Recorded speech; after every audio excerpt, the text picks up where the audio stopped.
forgot to watch it. You haven't even seen the trailer yet? No. Oh my gosh. Should we like have him watch it right now and just like get his reaction right now on the podcast? If you want. You do the countdown, Snake. 3, 2, 1.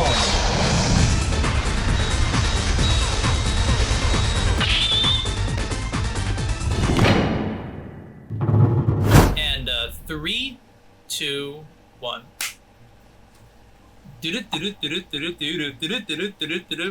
Yo, what's up, guys? This is Sonic from Sonic XD here, and you guys just introduce yourself too. I mean, it would be a bit redundant for me to say, hey, I'm True Underdog from True Underdog Gaming. So I'll just say I'm True Underdog. Still a bit tired and recovering from the vacation trip at EVO in Las Vegas. And I'm literally Who from youtube.com/whogivesashit. And welcome everybody to insert name here, the podcast. Yay! I'm so excited to finally record the first episode with you guys. I still recommend Top Tier Podcast. I think it sounds good, and it can like encompass more things than just fighting games, but it still has like that hint of a reference to fighting games in it. Top Tier. I mean, like that's a pretty fun and also a bit of an arrogant name in my opinion. Oh yeah, by the way, we're gonna start our podcast by literally talking about what we should title our podcast. That's we've been planning this for like what 3-4 months, and we still didn't have a name until the first episode. Still don't have a name. We should call it Not Another Gaming Podcast. Just literally Not Another Gaming Podcast. I remember we did have a lot of suggestions in the Discord. I forgot to write them all down. I actually kind of do like Kombat Verse, that one. It kind of encompasses the K in the combat, and then also verse, because right now there's a lot of like multiverse shenanigans. Or at least there was it's not a bad verse name. isn't lot. Yeah, there's a lot of that stuff. It's one of the better ones we've had so far, I think. I misread it when you typed that. I thought you said Combat Verses, and you were making fun of like multiverses. I thought that was the joke.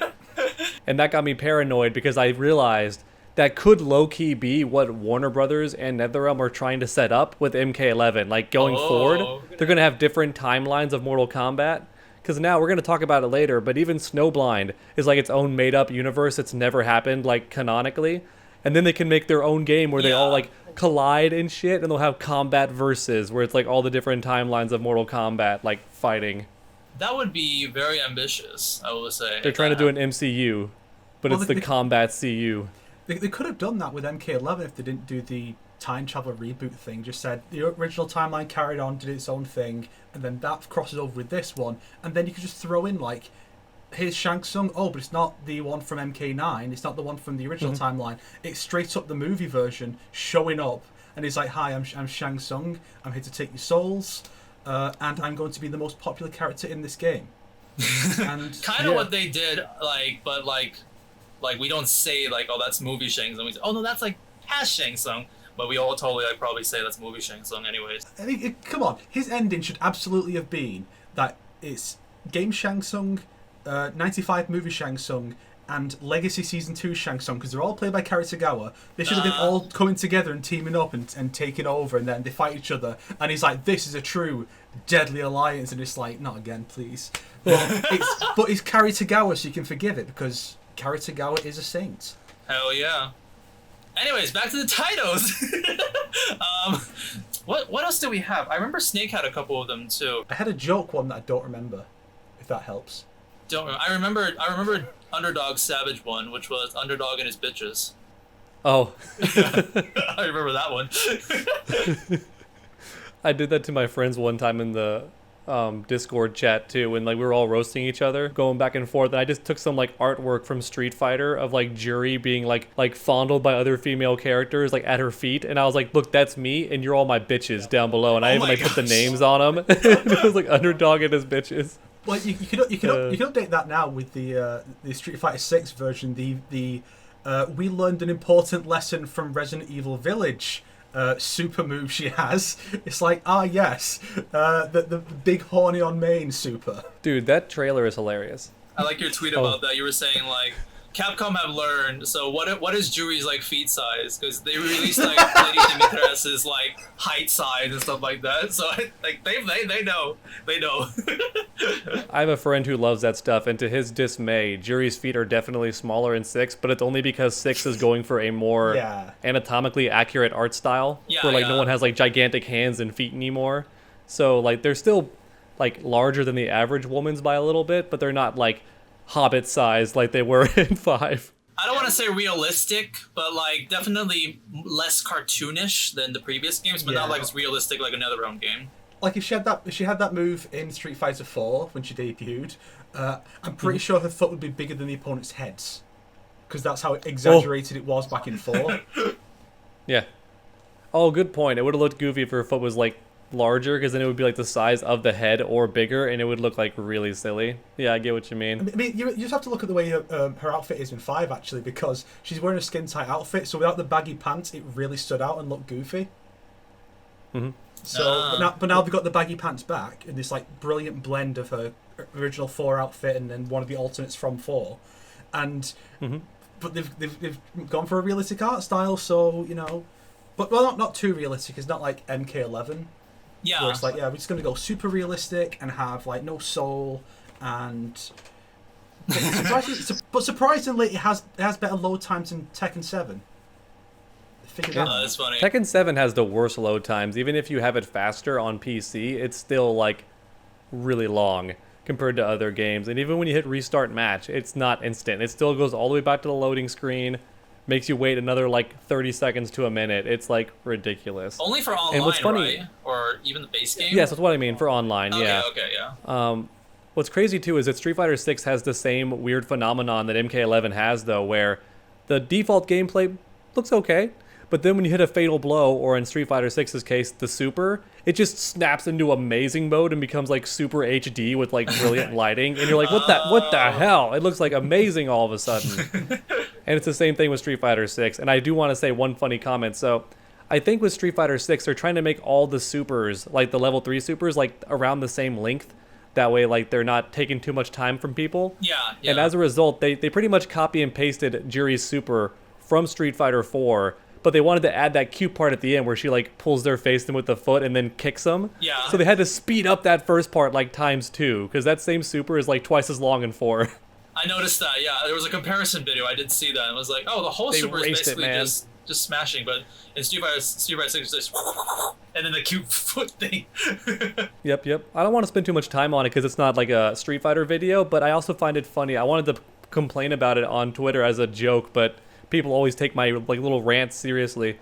I wanted to be like, oh look, it's Juri, the fan favorite character from 4, who was so popular they devoted all this money to her own movie. Like, she has her own animated movie where she's, like, the main character. And then for some reason in 5, she gets her entire story dropped. And in the very start of her own, like, story mode, she just loses her eye, like, right away to Bison. And it's just a nobody in the background. And even in the story mode, does, like, nothing important for Street Fighter 5. I'm like, dude, that is the most remarkable build-up to nothing that I've ever seen. It's phenomenal. I think she even like is the one who canonically killed Seth, I think, too, in like the Street Fighter 4 game, until they like made a movie where that wasn't the case. But I'm pretty sure originally she was the one who actually killed Seth. Interesting. I think so, yeah. But you don't have to worry about this being a tangent, because we're not a Street Fighter podcast, because it does tie into EVO, which I believe you were at. Yeah, I would have gone every single year if not for like the the phenomenon that will not be named because YouTube hates it. But yeah, 2019 EVO was like honestly pretty crappy. It's fun to be at the tournament and compete and stuff, but having gone to Combo Breaker just a few months prior, Combo Breaker is handled way better. And to be fair, it could be because there's less people at Combo Breaker. But for Combo Breaker, you can legit, you get your badge or your like, wristband, whatever, and then you can just walk in and leave as you please. There's like no check-in process or anything. And if there is, it's a really fast one. You're just in and out whenever you want to. The restaurant is right across the street. Like, and I mean legit, like a 4-minute walk. Then the hotel is next to the venue. So like if you go in the hotel, you'll find people running casuals themselves because they brought their own setups and stuff. So Combo Breaker's awesome. EVO in 2019 was garbage because the line to get in took forever. And when you had to leave, they purposely put you in a weird spot where you had to like walk all the way back around to get there again. But like, so it was bad, right? But I will say for this one, 2022, they fixed a lot of that. because like another YouTuber who's a pro player mentioned, they had free water this time, which they've never had before. They give you this big EVO water bottle when you first get your badge, and then in the actual venue they have the water refill stations like for your bottle. So you were never dehydrated at EVO. You never had to leave to get water, and you never had to leave to use the restroom or anything, which was awesome. And they had an entire half of the room was for the tournaments, and the other half was casuals. Like they had actual casual setups for you, where you could like play games and stuff, which was awesome. And then in the middle, they had all the art and the arcade, and they had like the boost for the actual companies to show off their stuff, like Street Fighter 6 or the Hitbox arcade sticks and all that. So it was actually laid out really well. It was a super smart layout for how to handle EVO, and the fact that the arcade was free is dope. They had Third Strike, Alpha, all these different arcade machines. They were all free to use. You just walked up and started playing. Classic it was awesome. games. That's actually really cool. Yeah, and they had newer ones too, like Tekken 7 was also there, like on the arcade, but it didn't work. They had two different Tekken devices, but they didn't link up, so you couldn't play your friend in Tekken. That was the only annoying thing. You could only play the machine.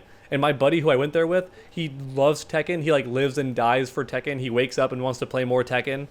Like he loves fighting games in general. Like right now, King of Fighters 15 is his passion, but Tekken 7 will always be like his golden child. So he was playing that in his free time, but he's like, I can only play the arcade. I can't play anybody. And he was like bummed about it. So it was a lot of fun. EVO was done really well this year.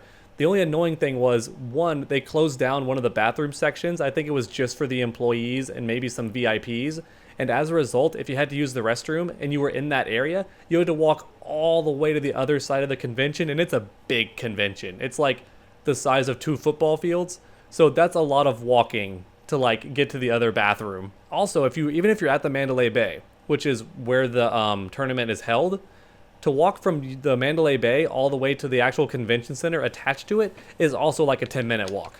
And I walk fast, and it's still a 10-minute walk. So like it's a lot of walking. Your feet will hurt by the time you're done with EVO, especially if you don't stay at the Mandalay Bay, which I honestly don't even recommend staying at the Mandalay Bay, because even though you are technically closer, it's not that hard to like get a lift and just go to the convention center. It's really not that hard. Not to mention, the Mandalay Bay is overpriced because they know you want to stay there for like the event. I would say it was good. A funny phenomenon happened again, where if you go to EVO, a lot of people in your bracket will like just not show up. So you'll get like 3 wins and go a bit further in the tournament. However, unfortunately, I had a bad run of luck this year, because what happened to me at Combo Breaker in 2019 happened to me this year. You competed in Tekken 7, right, this year? I competed in 3 games, but I had to drop 1 because we had to do something else that morning that was like really important.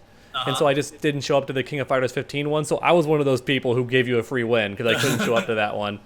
Cool. But yeah, for MK11, I had a bad run of luck because my first opponent, pretty basic opponent, but I haven't played in a while. I'm a bit green. And you know all the memes about Jade players, right? This man, he was a sweet man. He was a very sweet, innocent man with a great foreign accent, but he was the jadiest Jade you've ever seen. He only knew how to play like Jade. Like, he did random down 2s for no reason.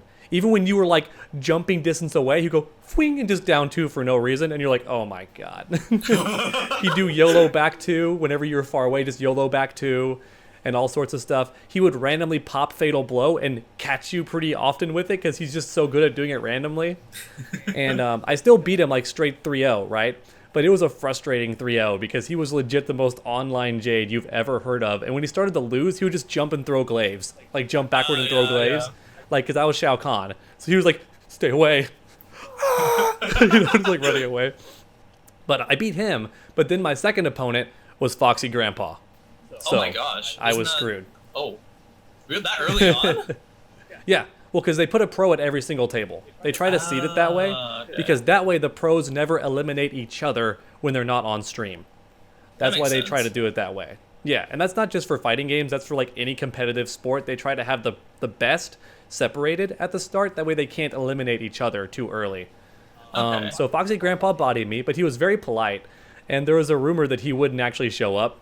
They're like, don't worry, guys. I heard he's not actually here, or like he's not actually competing in MK11. And then sure enough, he like sits down next to me and I'm like, oh, good. I'm glad you actually made it. And he went, I have arrived. His little accent, he was very polite. And he almost won the whole thing. He got really far in that tournament. So I was intrigued. And he was playing Katana. I don't think he played Katana in any of the later parts of the tournament. So Katana might have been like his secret character so that nobody could study his tech for his other characters. I got eliminated later on by a Joker player, and it's my fault because I realized in hindsight what I could have done. I kept trying to get in past his projectiles as Shao Kahn, which is hard because Joker's projectile is like higher up on the screen, so your like lunging leap attack doesn't go over it. You still get caught by it. But what I should have just done is blocked one projectile and then just threw my spear, and we would have traded. And then when we trade, I could just dash in because I have mad frame advantage on hit with the spear. So that's what I should have done, and then I would have won. But I was like, I don't know, I wasn't feeling it as much for MK11. Oddly enough, I was way more excited to compete in Tekken 7, and that's why I got way further in Tekken 7. Yeah. Nice. And then I lost because a crowd screamed next to me in my ear and really freaked me out when I was in the middle of like a really intense match. I kind of saw that tweet too. You were like, you were not like mentally prepared or something like that. Yeah, it was like really shocking because it was already an intense match, and I was surprised that I was about to win because I was beating people who I could tell like play Tekken every day, and I haven't played Tekken for months, and I'm still like, but my friend who plays Tekken like lives and breathes it, so I'm really good in that regard because I fight him all the time. And so I was doing pretty well. I was like stealing wins from people and doing pretty well. And then that one guy was actually a pretty decent player, but I was definitely better because I was sidestepping and spacing and whiff punishing correctly. So in the final round, I got the hit. I like sidestepped and like uppercutted him and got a full combo, and my character Anna does like mad damage, so he's definitely dead. And then next to me, there's another match going on, and everyone goes, "Wah!" like super loud. And I went, and I dropped the combo, and and so I ended up losing. There's a bit of a scramble between us both, so like I could have still probably won, but there was a scramble, and then I lost. And I was pretty calm the entire tournament, pretty respectful. This one time, I leaned back, slammed my feet down, and went, "Fuck! Good game!" And I like shook his hand, and I was like really upset about it. And I got up, and as I'm walking away with my friend, I was like, God, that's so fucking unprofessional of them to do that. Like, I'm in the middle of a match, and they just like scream like right in my ear. That fucking sucked. And I should expect that though. That's a totally okay thing to do when you're like cheering on your friends and stuff in their own match. But I was like, damn. And it really took me off guard. So that's how I lost the Tekken tournament.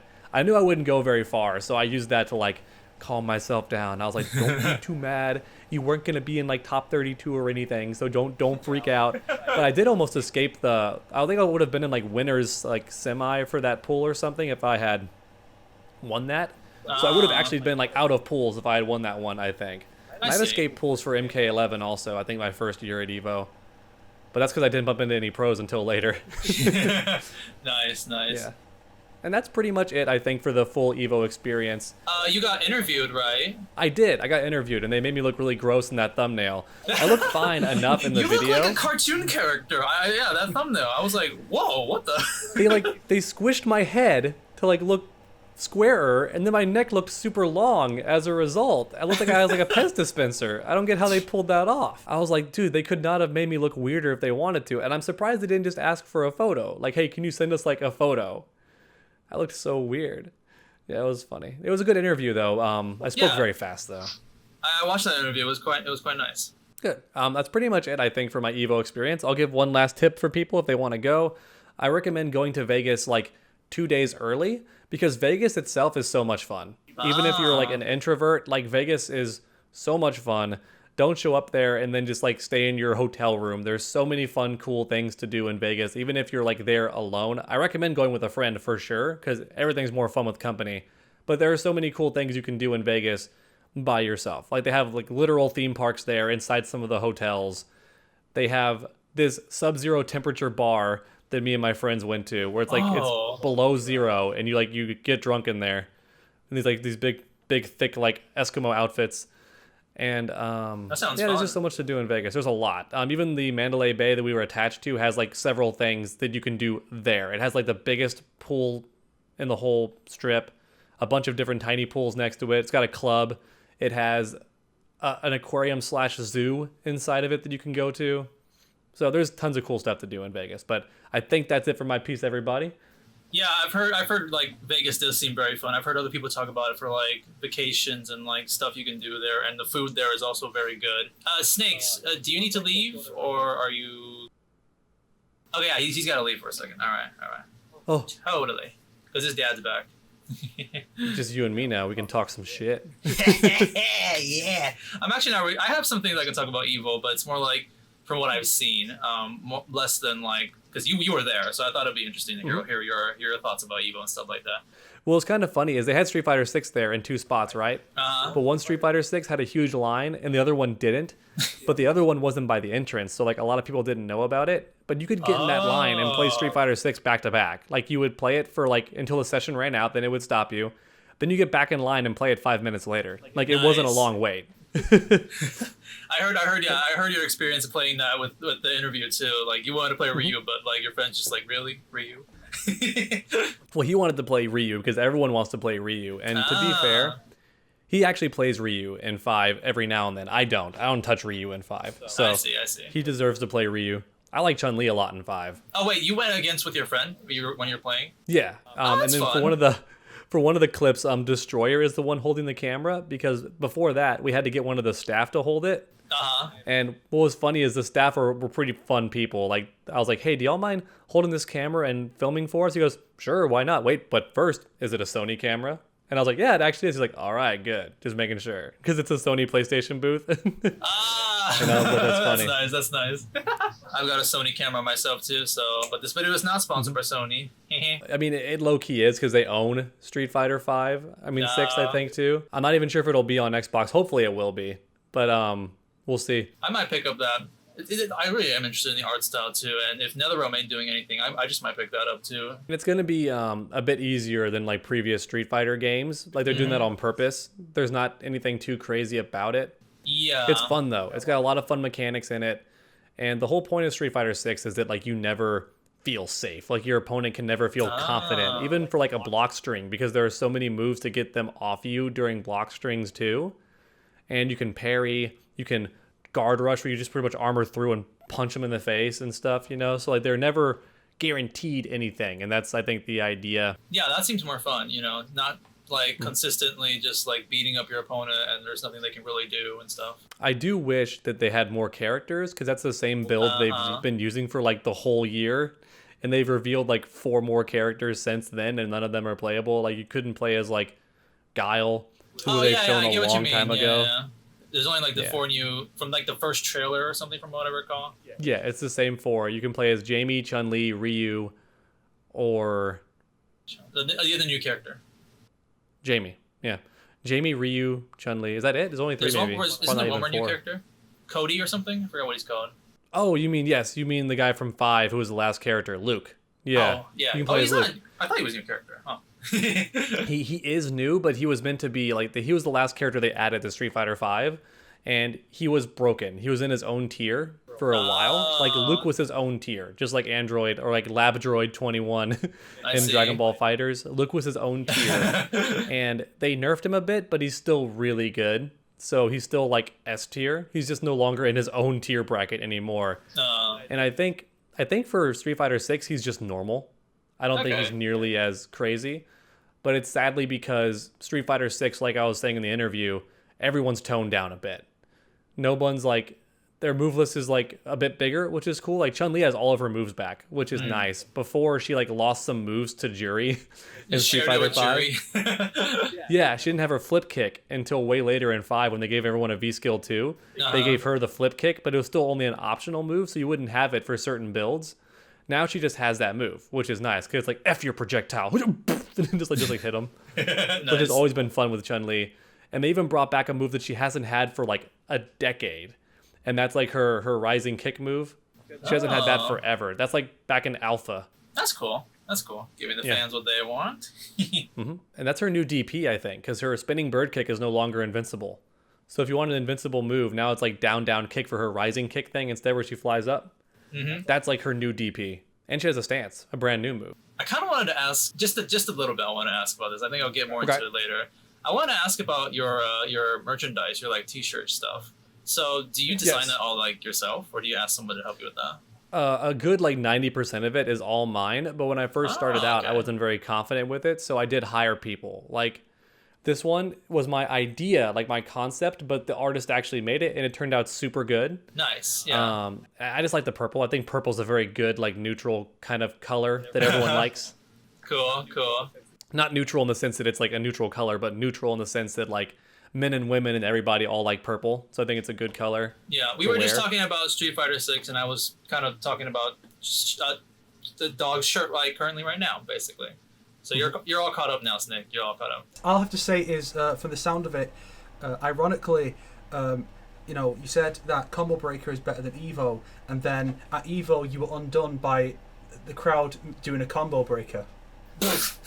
Yeah. Haha. The verbal combo breaker. Haha. Very nice. Very nice. I return after like 10 minutes, and that's the best I got. Sorry. No problem, dude. This is a podcast. It's freestyle all over. So I don't have much to say about EVO. I just kind of like saw some things in clips that I know of. All I know is like Sonic Fox won like something there again, the Skullgirls tournament. 17-year-old Prodigy won the MK11 tournament. That's what I've also heard. They're so insane, the Chile twins. Yeah, for some reason, Ninja Killer didn't enter. So I feel kind of dumb. I saw him, like we walked by him. Destroyer was my roommate, right? He's another big YouTuber who like does Mortal Kombat.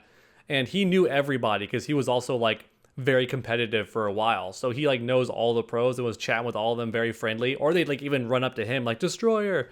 So he knew Ninja Killer and they were talking.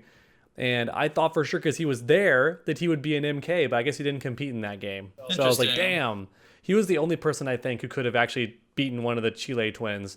I didn't think Sonic Fox would be up for it just because Sonic Fox's passion has definitely transitioned to other fighting games. I mean, he plays like almost every fighting game, but yeah, I get what you mean. I think Sonic Fox is satisfied, though, with all the different awards and accolades that they've gotten from Mortal Kombat 11. So now they're trying to, like, terrorize other games, I think. He's won Mortal Kombat 11. He's won the Dragon Ball and then Skullgirls again. So he's just kind of taking them all each year in sort of a way. I actually did... The only matches that I actually watched, like the top 8 for was King of Fighter 15, believe it or not. And the reason is because... The winner of the King of Fighters this year is a Taiwanese. But not only was the winner a Taiwanese, but the top 3 were all Taiwanese. So basically, and like all the same team too. Yeah, they were just all fighting with each other throughout the whole tournament. That was quite interesting. Taiwan, more like Taiwan. So yeah, we're like Taiwan top 3. This is the kind of news that like we would hear. It's like, oh, Taiwan won, and like everybody kind of talks about it. So I was interested. And I kind of watched it. It was quite fun to watch them too. Watch the matches and stuff like that. Mortal Kombat 11 top 8 was actually really intense because it was America trying so hard to hold on to their own game that we made against like the army of people who were not like America, because they had like the Chile twins, but there's also like I think a Japanese player or someone from a different country also besides the Chile twins. And so like it was like legit only like the one American, I think, and it was like come on, and he got all the way to like the losers finals, I think.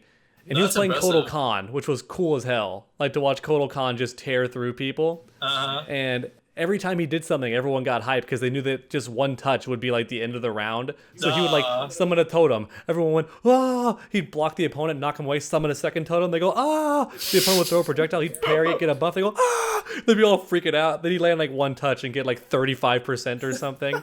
And people were like, Jesus Christ! So it was like super hype.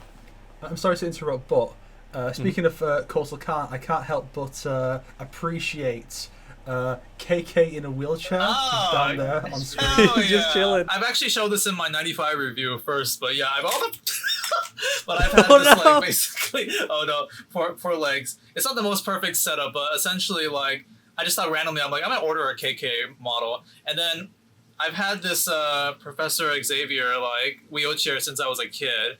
And then, like, my dad was like, "You want to throw it away? I don't really need it." I'm like, "I can keep it, just for a rainy day." And bada bing, bada boom. KK in a wheelchair model, baby. And is that reptile next to him as his nurse to push him around? Okay, I guess that is that's the lore accuracy. Maybe I could do the meme, be like, "Oh, I am still Khan. Don't worry about it. Yes, of course. Now we need to get your meds now, nanny." That meme. So yeah, did you want to add anything about EVO? Maybe the review or something like that, Snake? I don't watch FGC stuff. Wait, not even like the game trailers? Well, I'll watch the trailers if there's anything I'm interested in, but as far as I know, all that got announced was we are doing Tekken 8, and that was literally it. Are we doing Tekken 8? Wasn't it just like Kazuya's face? And then everyone's well, they're showing it with like super high def graphics to imply it was definitely a new 8. version of his face. It should be. It definitely should be. But it's just really funny, just the face. That's it. all I know is that, and Bridget got showed off for whatever series Bridget's from. I forget. Guilty Gear. Yeah, and I feel like there's some kind of Samurai Showdown thing for KOF or something. And that's Yeah, that was such a interesting reveal. Yeah, they pretty much showed like, because season 2 got pretty much revealed already. Like the first group before EVO was Orochi, like Team Orochi, and they were actually playable. You could play them at this one section, which is cool. One big reason to go to EVO if you're a huge fighting game nerd, like you live and breathe fighting games. They usually always let you play certain games earlier than anybody else. So that's another big reason to go to EVO. So you could play them a bit early, which was fun. But they showed the Samurai Showdown team, which is so funny. It's an entire team. It's not just a guest character. Yeah, the whole it's 3 team new of 3 is all Samurai Showdown characters. One of which is a brand new character from the previous game, who's one of my favorites. It's the big buff black pirate lady with the giant sword. She's it. Darlie Dagger's in it. Yeah, she's going to be one of the DLC for King of Fighters 15. No, I mean, I've not played a lot of Sam Show. I tried it once and I couldn't beat the boss, but Darlie Dagger's fine. It's so cool. She's fine. And here's the interesting part. I don't know, like, I don't think that Sonic has played any Samurai Showdown very much. I haven't. But I've seen footage, but I haven't played it yet. What's unique about that game, Sonic, is that there's almost no combos. It's supposed to be all about smart reads and spacing, and a lot of the attacks do tons of damage. Like getting hit by like one raw special does like 30% or something, right?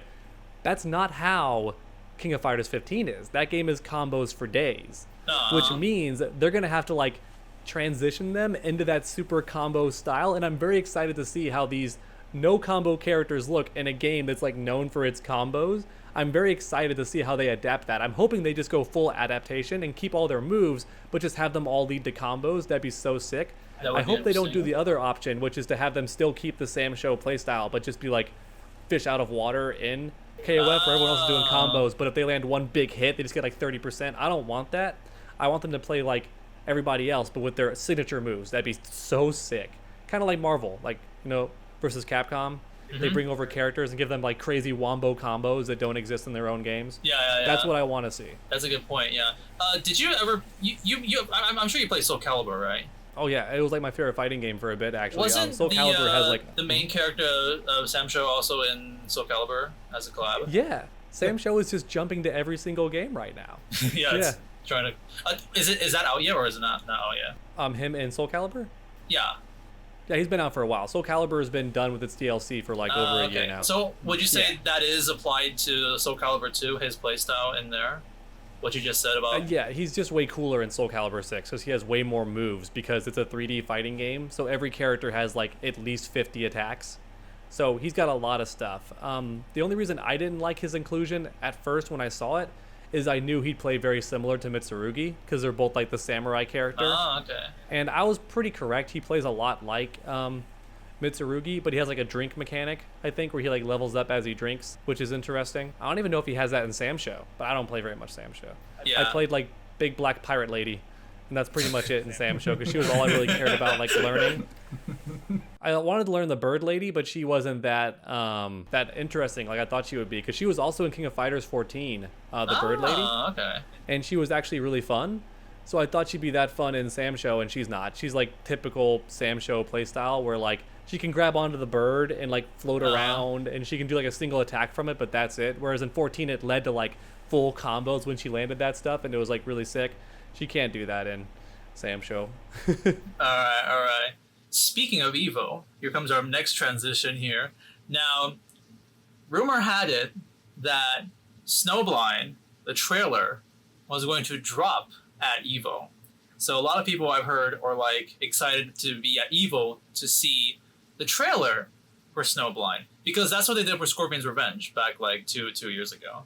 And I got a bit of a story I'd like to tell because I think it's a kind of a funny one. I was estimating Snow Blind would be released by EVO because they did that for Scorpion's Revenge, and we have no information about Snow Blind. Actually, scratch that. Go backwards about a week ago was the first time we even saw the leak image of the cover of Snow Blind, which already prompted a video by the Force Snake. And then the synopsis came out, which prompted another video from the Force Snake already. But we'll get into that in just a bit. So I was expecting, okay, comes out of EVO, I'm going to get my reaction ready so I can hurry up and upload my reaction and be like one of the first people to do it. So I was mentally prepared to do my reaction with my brother. It didn't happen. It wasn't released in EVO. I'm like, okay, rumor has it it'll be out like late October, so minus 2 months. Probably a trailer would be dropped around September. Okay, get ready for that. All right. A couple of days later, 12:30 at night, I'm ready to go to bed. And then all of a sudden, someone from Brusk's Discord server came over and was like, hey, yo, don't know if you've seen this, but you probably have, but trailer dropped 10 minutes ago. And I was like ready to go to bed because the next day I had to get ready for like a 3 to 4 hour drive for like our family vacation.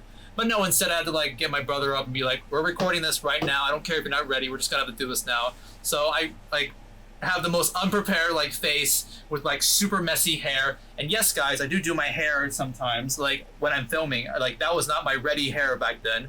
And then we recorded our reaction, and now everybody in the comment section just keeps saying that I look like LMFAO from stuff like that. But yeah, so Snow Blind, how do you guys feel about it? How do you guys feel about the trailer or like the whole entire like stuff about it? Well, the thing about this is, I found out that the trailer had dropped because I saw your thumbnail. Oh.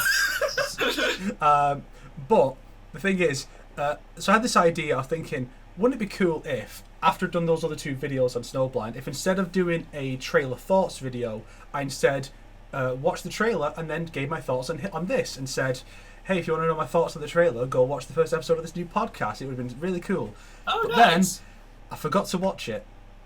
You haven't even seen the trailer yet? No. You haven't seen? Oh my gosh. Should we like have him watch it right now and just like get his reaction right now on the podcast? If you want. Yeah, go for it. There is something in the trailer that I think will... I have seen one thing, which is what Kano looks like, and I'm like, it looks like he's from something else entirely. He just feels not right. I think I saw a brief glimpse of like Tremor and or Sub-Zero. People are saying that like Kano's from Mad Max, basically his new design and stuff like that. I mean, that's clearly what they're going for. I mean, they picked the Aussie guy in like a wasteland. Would you guys like to watch the trailer all at the same time, so that way we can like have like a... So we know when Snake is watching it. I'll be quiet because I mostly want to hear Force Snake's reaction, but I can still pull it up. I just want to see this trailer. I think it's important that we all kind of like watch the trailer, so that way we know what we're gonna talk about. Yeah. So this should be quite interesting. So you Does everyone have it pulled up? You do the countdown, Snake, so that way I can we can all play at the same time. 5, 4, 3, 2, 1. Logo disappearing, good. Got Thanos snapped. Mm-hmm.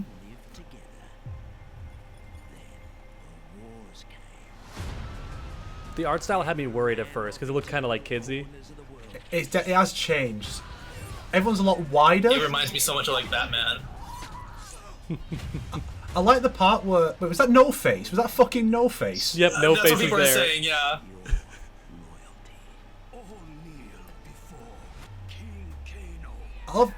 I love how nobody looks at the actual characters. The closest is Cabal because he has the MK11 mask. Yeah. Mm-hmm. I heard about this, that like, yeah, the synopsis was just wrong, and Kenshi does thank it. God. Yeah, that's correct, Kano was in yeah. the one who blinds him, yeah. I'm happy about that too. Yeah. It allows you to see. I, Kenshi Takahashi, want to be the greatest fighter to ever exist. I will teach you to use your senses, to live, not It's- to die. It's just such a weird direction to go. Take your stand. Also, I like how in some shots Kenshi's bandana looks more like Nitara's eye patch. Let's It does. Oh yeah, because like it's like one eye, yeah. This is my fight. Like a little longer on like the right eye. Your souls are mine. Without that sword, you're nothing. Tremor, yeah. Dark Khan. You want to challenge? Time to die. like let's Kira bring in all looks these so different. Yeah, let's bring in all these characters who look not. Aaron Black's in this. Yep. Aaron Black. Aaron Black. Power. Why did the synopsis leave out half the characters? Is it just me, or is it getting a little bit nippy out here? He's here. And there is nothing you can do to stop him. Mortal Kombat Legends Snow Blind. I mean, I've heard someone actually said that the film is actually like basically an Elseworld story, not even connected to the previous Legends films. I don't know actually, Which because I can imagine, but I feel like that the overly cyberized Kano and the fact they're keeping the same actor for Shang Tsung does suggest that they're trying to be a bit more like they're trying to be in line with the others, but it's just an odd direction to go. yeah. I would imagine this is a third movie because it's Legends. So like, Yeah. I thought there was a synopsis that says it takes place 20 years after or something like that. It looks kinda like weird. Sub-Zero done fucked it up because that giant like ending part is definitely a flashback. It looks like his great Yeah, Hail Mary yeah. to like save everyone also fucked everything is what I'm going with. I feel like that's So a far? flashback Yeah, too. actually. Yeah, That- from what I've does seen. make sense.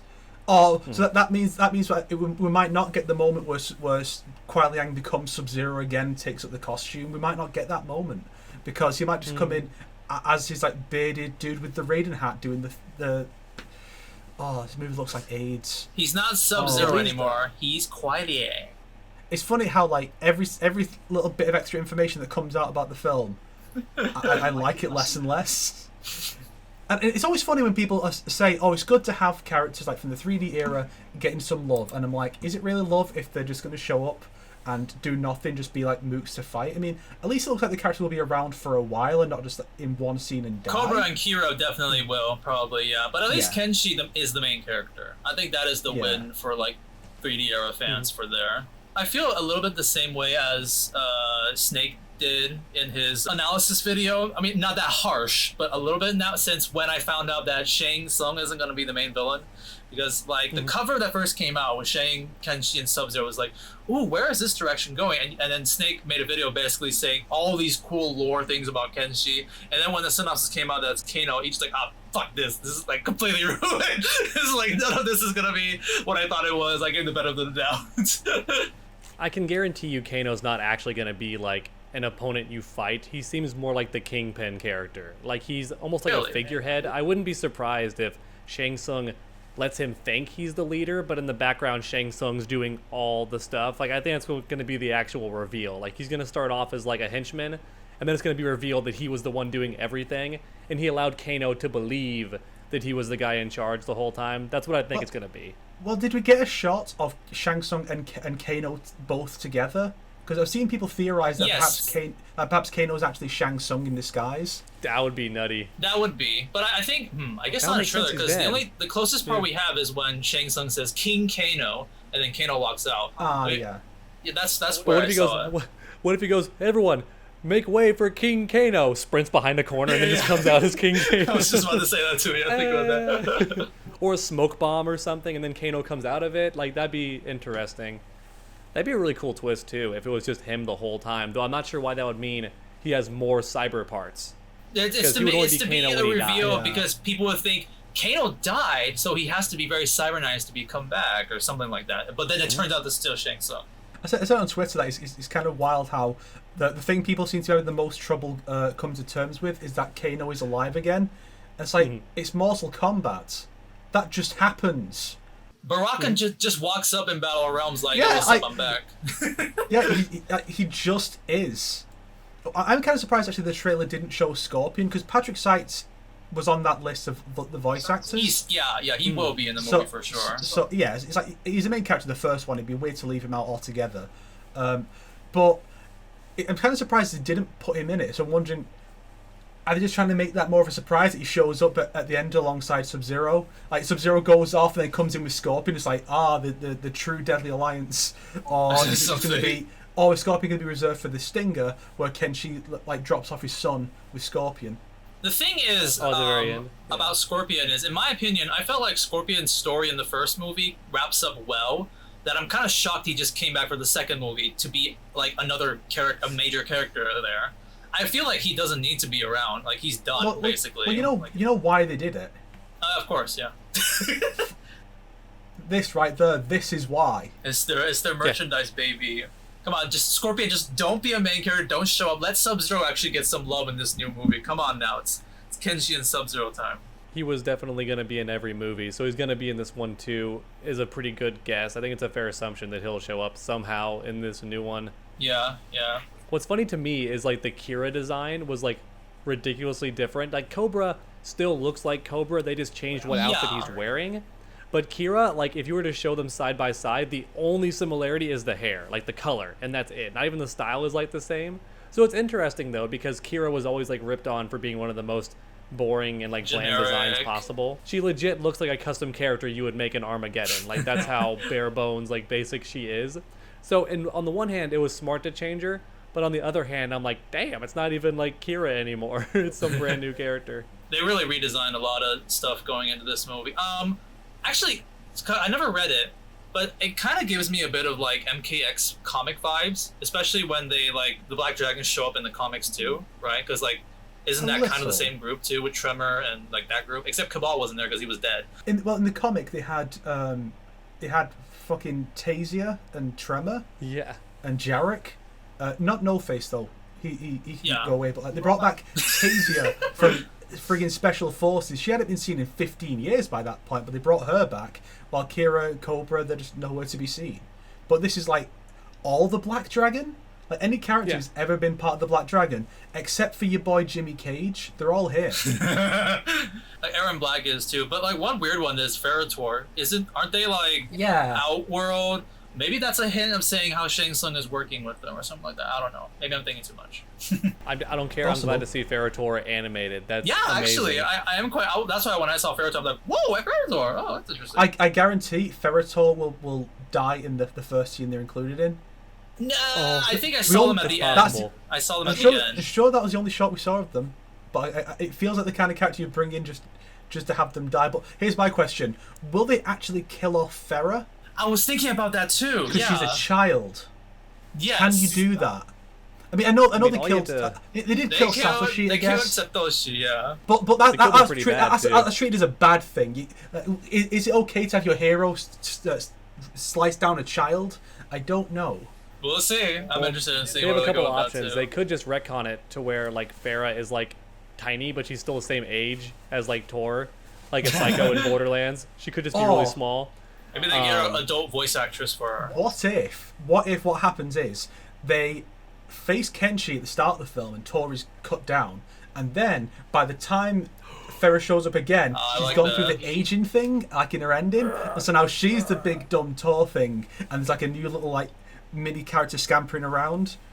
Shoo, that's so cool. And maybe that character scampering around is like an Earthrealm feral child or something, and Kenshi's like, I will not kill you. I will take you under my wing and I will name you Takeda. No, calm down. Where are you going with these? Speaking of theory shenanigans, Snake, I gotta ask something. You're not too. You were more excited to see Shang Tsung being like the main villain, not Kano, right? Kano was definitely out of left field for you, right? You would say. Yeah. Kano's in a weird situation because, like I said in the video, Kano is the kind of character where, for some reason, in the newer games, all he gets to do is be Sonya's rival. That's his sole purpose, is to show up and just be, ass kicked by Sonya and someone else, which I think he loses to Johnny Cage in 2 of those games. Johnny, Sonya, Sub-Zero, and Kotal Khan, they all kick his ass. But anytime he gets to be the main villain, this Special Forces, arguably the Raiden and Kano comic from the Malibu series, Sonya's never in it.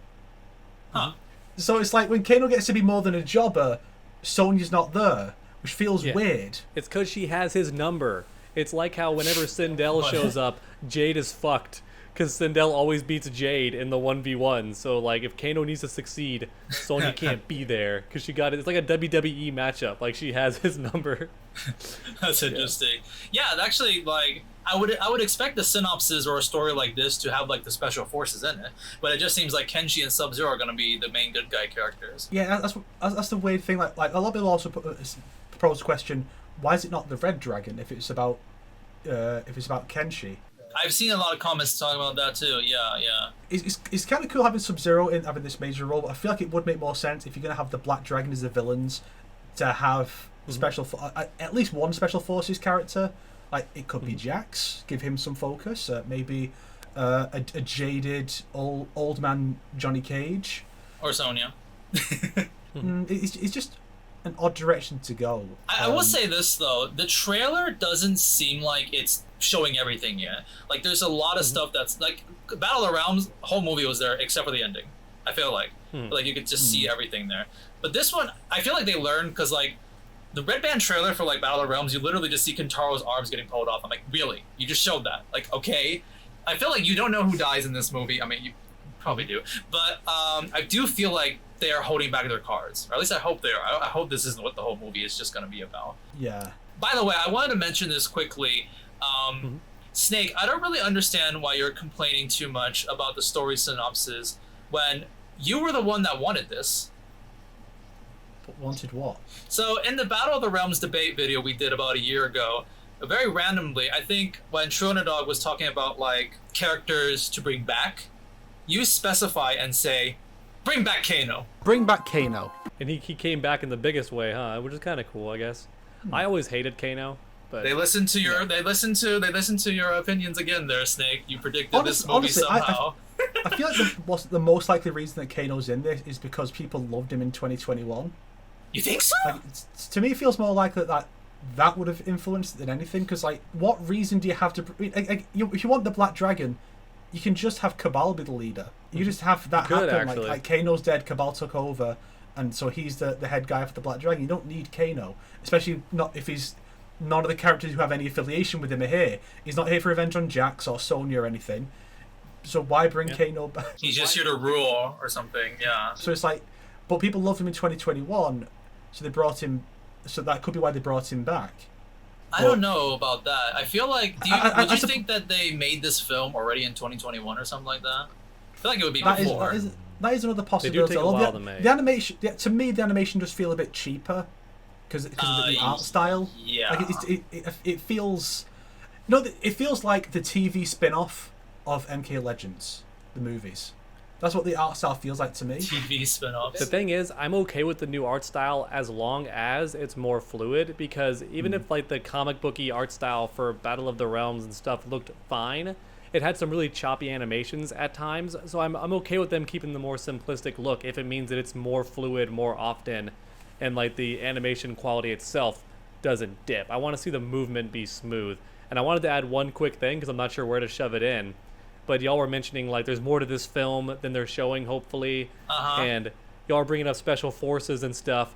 What if this Hail Mary of an ending happens? That's why I want to throw it out there. I think what could happen, for the worst possible ending, but it'd be hilarious if I was right about this, is we see Kenshi being rescued by Sub-Zero, which I'm sure is going to happen. He's going to show up in like his older form and help. Yeah. But then Sub-Zero is even going to fall short, and there's going to be some cliche line like, "Ha, you really thought you could take us alone?" And he's going to be like, "Huh, I didn't come alone." And then just like Special Forces comes in behind him, or it could even be the Combat Kids. Like Cassie, Kung Jin, and like, but there wouldn't be Takeda yet. But I could see them just shoving them in because they're also like recent game characters, and they want to throw them in there. I could see it happening. Maybe Liu Kang and Johnny Sonya back up or something like that. I really don't. Liu Kang's gone because when he froze the world, like the freezing thing Sub-Zero did, like snapped his neck. So. I mean, he was. But like, do you guys really think the Combat Kids will show up in this movie? When there's like a young Kenshi, I really don't. 50-50 shot. My brother was like making a stupid like prediction, saying something like Cassie's gonna be in this movie and she's gonna be the love interest of Kenshi. I'm like, shut up! What the? No, don't do that. They're not gonna do that. Dude, how strong would that kid be? Holy shit. We're making our craziest predictions here. I think what's gonna happen is it's gonna be a little bit. I hope mainly. It's just gonna be Kenshi versus Kano. Like, that's the plot. And then Shang Tsung does some stuff, but like he's not really the main focus. And at the end, maybe a tease of like what Shang Tsung is planning next. But I feel like based off of our two past movies, and especially Battle of the Realms, because they just went They just went all out at the end there. I feel like maybe at the ending would be Shang Tsung is the real villain, and he's gonna bring back all his villains and groups to like come and fight and stuff like that. Maybe even Shao Kahn comes back. Who knows? Reptile, the actual reptile shows up. He was invisible the whole time. Reptile has not officially shown up yet after 3 movies, so we'll see. Hopefully. I do feel that Shang will be the final villain in this, just because he has the beef with Kenshi. And he's in the cover. He's on the cover. It would be weird if he was just like the supporting villain, like Quan Chi in MK4. Like if that was all his role was, that'd be weird. So I think it's a lot unlikely he will get killed, but he'll probably be doing something in the background that to settle the next one. Which I could see it being like, I'm trying to bring back the Dragon King's dead army, and then it's like, oh no, the Dragon King has shown up in the next film. Yeah, I imagine Onaga is gonna be here eventually. Onaga. Who could be the most random character to fight Onaga? Like the way Kenshi's completely random to fight Kano. Who'd be the most random character that could fight Onaga that you could bring in? That's not been in these films before. That's pretty random, Cassie right? Cage. Taven. Cassie Cage. Not really random, honestly. I could see that happening. I could see her being the main character or something like that. Takeda, because he's the son of Kenshi. So Takeda is now the one that has to take on Onaga. Fujin versus That is Onaga. pretty random. That is pretty random. I actually like that. But I would like that, yeah. Fujin. I'm half and half with this movie already. The half positive part is literally because Kenshi is the main character. That's already like a big positive for me. I think, wow, that's kind of a cool character to bring as like the main focus of the movie. And the other half, of course, just like I'm worried about what the frick is gonna happen. Like, what are they planning? And like Kano being the villain? Oh, not too sure. I mean, I feel like Kano could be taken out by an EMP. He's like almost all cyber now, unless he's gas powered or something. Because that, like, I feel like that's why I think he really is just like the figurehead. I would not be shocked if Kano like almost never throws a punch or a kick. He's just like on his throne, like, yes, kill him, my minions, is like his whole thing. I would not be shocked. Maybe he'll fire a laser eye from a distance, or like have a gun fist. Doesn't he have like chainsaws on his arms? I forget about that. He has a sword. Yeah. He's carrying a sword near the end, which is an gotta use it, odd right? direction to go with Kano. But this is definitely a very different, like mechanical Kano. It's not a sword. It's a very long knife. That's not a knife. That's a knife. What? Your microphone just cut out. I didn't hear what you just said. I said that's not a knife. That's a knife. Oh, okay. There, Because nice. it's There we go. Australian. I just thought about, you said EMP. Isn't that the same way Frost got defeated in MK11 story mode? What if that happens in this new movie? Oh, Dark Raiden shows up. Yeah, Dark Raiden shows up, EMPs. Kano drops EMPs and all the Black Dragon all fall for some reason too. Cabal's like, fuck my mask, I can't see. Who's Something having like asthma that. attacks? Fuck, I mean, that is basically how it works in MK11, because when Kano dies, we never see another Black Dragon. Even the named characters that are with him, like Eren and Cabal, don't show up again. So once Kano dies, I guess all of them do. It's like imagine Sonya shoots past Kano, and then you know that bit in Endgame where you see like all of Thanos' army like disintegrating. All the Black Dragon do that alongside present Kano. Oh my gosh, you know, it'd be so funny. Like, what if in the flashback scene where Sub-Zero was like, for some reason, amongst all these zombies and crap that are like taking over. Yeah. What if for a brief moment in that flashback, we do actually see Frost like kicking ass with him, like next to him. They just like the big ice ball, and it'd be like similar to Deception when Shang Tsung's like, "What are you doing?" And like she like looks at Sub-Zero, "What are you doing?" And the giant ice ball like obliterates everything, including her seemingly. And that's why Sub-Zero retires, because he even killed like his protege. But then for the stinger at the end, Kano is actually still alive. He's crawling away and he's like, "Don't worry, I found someone that I saved for this special occasion." And like he opens some hatch and he has like Darth Vader's cyberized Frost that she made her this time. And it's like, the stinger! Like it's Cyber Frost, but Kano made her this time. And that's the stinger for the next movie. We're really throwing out our crazy predictions right now out here, totally. In our defense, it's because we don't fucking know what they're gonna do at this point, because they keep doing stuff like that where they shove things in, so we can't predict what they're gonna do. Although I will say, like, because for the previous 2 movies, they literally had a script to follow. They literally just needed to do MK1 and MK2, and they did that, but they added a lot of stuff themselves. In this movie, genuinely, it's completely brand new. It's completely their own script now, which I don't know if that's going to be a good or bad thing, because, I mean, like, me and Snake, we didn't really like the previous 2 movies. So maybe if they just do their own thing, it could be better. I have no idea. I think so, too. That is, like, one way of looking at it right now. because before we could at least like complain that it wasn't accurate to the lore and it like craps on the lore. Now we can't even tear it apart for that reason. We'll have to actually tear it apart for having like objectively bad arcs or like bad plot points or something. Yeah. We still can with regards to the characters being presented like that, because some of them are just kind of weird. But we'll see. I've also thought it was kind of interesting how Tremor was in his that like magma form, which I think was only in like the mobile game or something. Oh. And Xe can go magma. It's one of his forms. Oh. Yeah, one of his variations in MKX, which you never saw because it's not his like broken variation. His broken one is crystalline, where he's green and he flexes on you. He can go molten or gold in one of his variations, where he switches back and forth. Yeah, the gold was like the useless one. He might do all three in this movie, actually. That'd be sick. It's also possible that they chose the fire option because it's like, well, if he's just like a big like rock man, that makes him like functionally identical to Thor, who's just like the big muscle guy. So they needed some kind of gimmick, but that would then also imply, well, what about No Face, who appears to be in this movie? No Face might be the one-off character who actually dies. No Face is gonna be a no name who's gonna get killed off. I mean, he probably will be the first one to die. He'll be the only one that dies when Kenshi first shows up. Before he's clearly gonna lose that fight when he shows up in like the tunic, all confident to take out like the Black Dragon. He's gonna fail there, but the one person he will succeed in killing is No Face. He's gonna be the one that dies that shows that he's like a serious threat. And they're like, "You son of a bitch!" And they just like gang up on him, JoJo Part 5, and start stomping on him. And he's like, "Oh shit!" Just all beat this on cocky ass kid up. Yeah, that's what's gonna happen. I will say too, I hope they don't kill Ferritor off too soon, because that character is a gold mine for dialogue. You can write so many funny things with their like back and forth, like they could be perfect. So I hope they don't kill him off because they're funny. I like their back and forth. I think what they should do is they should kill off Ferra in the opening scene, and then have Thor team up with Tremor, because then we have Tremator. Tremator! He rides on his back too, like, like sprints around. Oh, okay. I remember what I wanted to say. Maybe you noticed this, Shonen Dog, but I don't know if you noticed this, Snake. Did you notice Drawman? No. He was in the trailer. I didn't notice Drawman either. Yeah, in the very last shot, the group of people, you literally see Drawman in the background, and like designed completely the exact same. Drawman, yes, that Drawman. I'm so happy. Our boy made it. That's very interesting. He's like, huh? Drawman? I mean, we had Natara, but just have Drawman be a background character. He is, and I think No Face is there. Yeah, No Face is there too. Damn. So my theory's out the window. You just watched the. Yeah, actually, interestingly, Cobra's not here, at least in this shot. So I noticed that. I noticed that too. Yeah.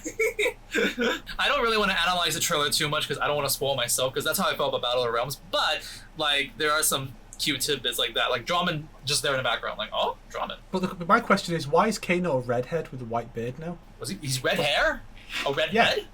Let me see this. Yeah, his hair's orange now, but he's got like a white beard. That's funny. Oh yeah, I mean, he's old. They want to make him old design. That's a. Why? Yeah, it really does not look like Kano. No. Like, it's very otherworldly looking, which is why your theory could be correct, Snake. That like it's just an entirely separate timeline. It might not even be connected to Battle of the Realms. That could be why they're trying to show that he looks so visibly different. Oh, maybe this is setting up the MK multiverse. Oh my gosh. I really do think they're gonna do that. They're gonna do like the Mortal Kombat multiverse. That would be, yeah. And then maybe like the next movies are all just like separate universes, but. I can't wait till Frost gets her own animated movie. Because if like Kenji can get one, there's no reason why Frost can't get like her own story. You know who I think they will go next? I think it will be Katana, and it'll be about Adenia. Because that's a lot of potential. That'd be cool. I would be totally down. I'm always down to see more Adenia, because we almost never get to fucking see it. Like, it's always already destroyed and it's Outworld. Or like, even if there isn't Adenia, like it's barely there at all. So I really am curious to see Adenia. I've only seen artwork of it at this point, as far as the NetherRealm game go. Yeah, basically. And I mean, in Deception, basically, you do get to be in Adenia. So that's about most of it. Nope. What we're gonna get, like Deadpool kills the Marvel Universe? We're gonna get that, but it's gonna be Melina kills the Mortal Kombat universe. Like, it's gonna be Melina, like, powered up somehow, killing every single character in Mortal Kombat until nobody's left. If these films keep going, they will have to do a Melina film at some point. Whether she's the antagonist opposing Katana, or maybe she'll just be the antagonist to someone completely unrelated. Maybe it'll be like Sonya and Melina, because they always fight in the movies. There Always. you go. Yeah. Melina is probably one of the I think everybody wants Melina. For like the MK fans, they want to see her again because she was already announced for the second movie, and then she wasn't in it. Mm-hmm. I mean, I'm the only one who wants Reptile, but I can see a ton of people wanting Melina to just somehow show up. Well, that's why she's not going to be in the new one for sure, though, because she was planned for the other one, so they definitely didn't include her in the most recent one, like Snow Blind. She won't show up. I feel like because of Shang Tsung, that's why I was looking forward to seeing like the Shang Tsung minions, like Melina, Reptile, Ermac, like these characters who are like working for Shang Tsung kind of, or created by Shang Tsung. Yeah. So that's why I was looking forward to. But I have to admit, it's hard to say if they're even gonna be mentioned or even show up at all, despite Shang Tsung being in this movie. I feel like there are too many. I feel like there are too many villains to put anyone else in. I feel like the villains, it's just Shang Tsung, the Black Dragon, maybe like one other who's like, you know, Shang Tsung's secret partner. They're working on something in the background. I think that'll be Shao Kahn then, because he's alive or something. Maybe it's difficult to say where the series is going to go Mechanical after Shao this. Kahn, Cyber Shao Kahn. Shao Kahn is like he's like a Futurama head in a jar. Oh! He's just the head, but Shang Tsung kept him alive, and he's like, "Curse you, Shang Tsung!" I mean, yeah, in the head. Yeah, it'd be difficult to it's difficult to really guess where this is going to go until this one comes out and we know this is its own continuity, so the other ones can just do whatever, or it's a continuation, and then everything has to be kind of built on those films. We'll have to see. But this kind of gives me like Logan / Old Man Logan vibes in a weird way. I've heard about that too, yeah. There's like Sub-Zero is old, now he has to teach a younger guy or something like that. I think this is a continuation. That's my prediction. I just feel like It most likely. yeah, I feel like because like you don't have a damaged Cyber Kano unless because of the events of 1, and like I think they would have made it clear if it wasn't. I think it's not a continuation. I mean, I think it is a continuation. You're most likely right. But we'll see. You're most likely correct that it is a continuation. Yeah, I will say one thing too. It's not really super pertinent to Snow Blind, but I just thought of this as a random fact, and it's got so much potential, and I don't think they'll ever do it, but if they did, it'd be a brilliant idea. Mortal Kombat has such potential to be like a dark storyline, right? I'm really shocked there hasn't been a movie or a comic series or a game that centers around the villain as the main character, just like tearing through the heroes as like a dark what Only if story Aftermath, or something. really. Like, why haven't they tried that? But Aftermath was like just that one chapter or something. I want to see like from the beginning, like a Shaolin Monks, but dark. Like you play as like the evil characters and you tear through the heroes. That'd be so awesome. And even then, it's like how many good guys were killed in that chapter? There's Kotal. No one else is confirmed. Again. No one else is confirmed. Yeah, we don't know who else. Shiva dies apparently. Well, that's the previous. I know that. That's a very interesting fact. I'm like, huh? Okay, thanks for confirming that. I guess. And it's like Liu Kang and Katana, they don't show up again. Oh, Kung Lao probably drowns. Jade. Oh no, you better not say that in front of True Underdog. He made a whole video about that. Did he?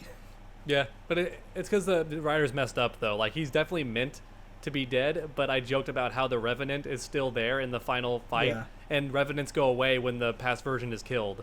So Kung Lao just went away and became a family man, like his MK3 secret ending, where he like just pretend to be dead.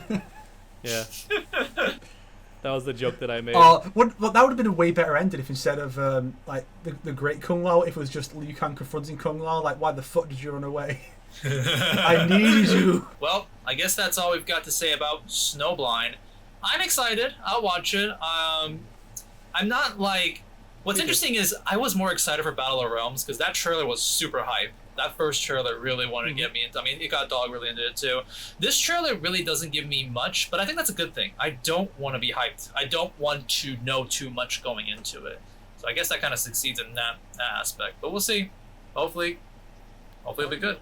Part of me almost wants to watch like none of the trailers so I don't get spoiled at all, but I also know that if I don't do a reaction video to the trailers, I won't be included in the inevitable reaction montage that they always do. And I want to be included, so maybe I'll do a reaction video. That's why my new reaction video was very non-edited, because that way I could get the reaction montage, which I don't think it's happening, because I don't think not enough people are reacting to this trailer. I will say though, it'd be so funny, Sonic, if like they do like the inevitable reaction video montage, and all it is your hands going, ah! Like, at a surprising part, and they still include Oh, you mean from like here your or hand something? cam. Yeah, like you're reacting with your hands on there, and all we see is like, they still include Just that. randomly out of there.